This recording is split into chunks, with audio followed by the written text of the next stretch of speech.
بہتر نہیں ہے کہ میں بھی ایک چھولے کی ریڑھی لگا لوں؟ کیا ہو گیا؟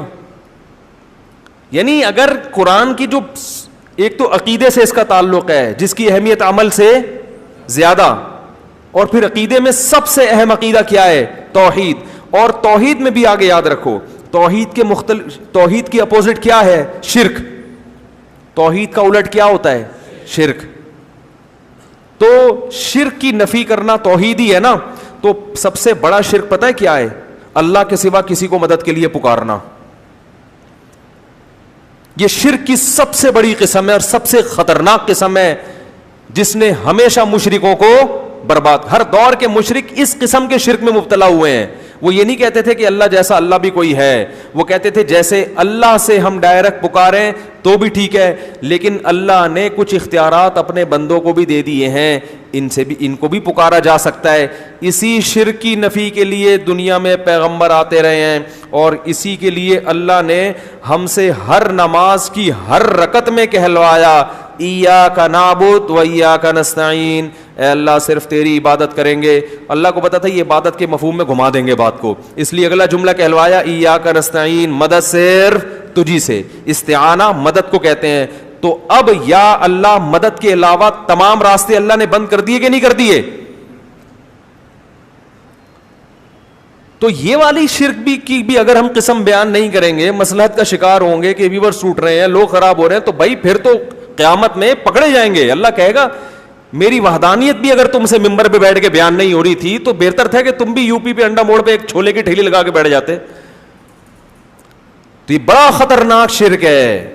ہاں اس پر جو اشکالات ہوتے ہیں کہ پولیس کو بھی تو مدد کے لیے پکارا جاتا ہے، وہ تمام اشکالات کے میں ایک بیان میں جوابات دے چکا ہوں، اس کو سن لیا جائے دوبارہ.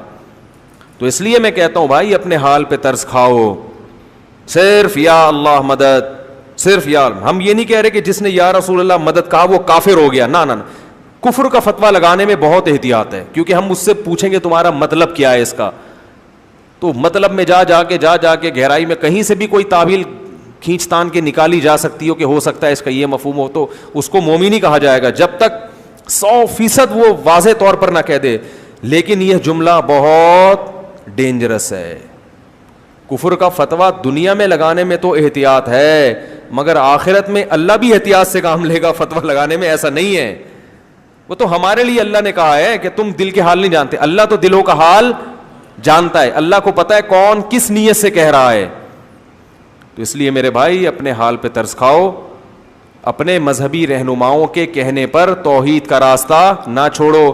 عیسائی بھی اپنے آپ کو توحید پرست کہتے ہیں کہ ہم ایک اللہ کو مانتے ہیں، مگر اللہ کو ان کی توحید قبول نہیں ہے. تو اگر آپ بھی یا اللہ مدد، یا رسول اللہ مدد، یا علی مدد، یا غوث آدم مدد، سارے اللہ کے علاوہ پتہ نہیں درجنوں لوگ ہیں، اور یا رسول اللہ انظر حالنا، اے نبی ہمارے حالت پر رحم کریں، اے نبی ہماری طرف دیکھ، یہیں سے بیٹھے بیٹھے پکار رہے ہیں نبی کو. اور یہ عقیدہ ہے کہ نبی صلی اللہ علیہ وسلم بنفس نفیس ہماری مدد کریں گے، یہیں سے بیٹھے ہوئے ہمارا کلام سن رہے ہیں، اور خود قبر میں سے ہوتے ہوئے ہماری مدد وہیں سے کر لیں گے کیونکہ اللہ نے آپ کو اختیارات دے دی ہے.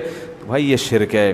اللہ نے کسی کو کسی کی مدد کا اختیار نہیں دیا. ہاں وہ اختیارات جو اسباب کے دائرے میں آتے ہیں، اسباب کی جس کی کوئی سائنٹیفک لاجک ہو، جیسے پولیس کو مدد کے لیے پکارے تو موبائل آئے گی، اس طرح سے وہ تو لاجک ہے نا اس کی.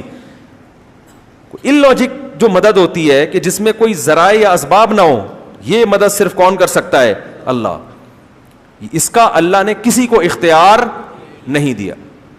تو ہم نبی صلی اللہ علیہ وسلم کے بارے میں عقیدہ رکھتے ہیں تمام پیغمبروں کے سردار، بلکہ بعد از خدا بزرگ توئی قصہ مختصر.